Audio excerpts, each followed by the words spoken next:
સુરતના કાપડ વેપારી સાથે ₹11.34 લાખની છેતરપિંડીના મામલે સારોલી પોલીસે મોટી સફળતા મેળવી છે। કાપડ માર્કેટમાં ઉઠામણું કરી ફરાર થયેલા આરોપીને પોલીસે તેલંગાણાથી ઝડપી પાડ્યો છે।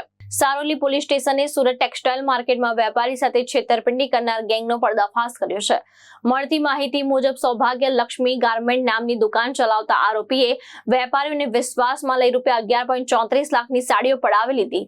ત્યારબાદ દુકાન બંધ કરી આરોપી ફરાર થઈ ગયો। ફરિયાદને આધારે સારોલી પોલીસે ગુનો નોંધી તપાસ હાથ ધરી હતી।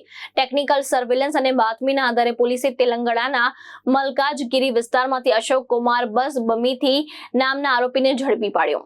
આરોપીએ કાપડ વેપારીને લાખો રૂપિયાનો ચૂનો લગાવી ફરાર થવાનો પ્રયાસ કર્યો। પોલીસે આરોપીની ધરપકડ કરી વધુ પૂછપરછ હાથ ધરી છે। આ સમગ્ર ગુનામાં સંડોવાયેલા અન્ય 2 આરોપીની શોધખોળ હાલ ચાલુ હોવાનું પોલીસે જણાવ્યું છે।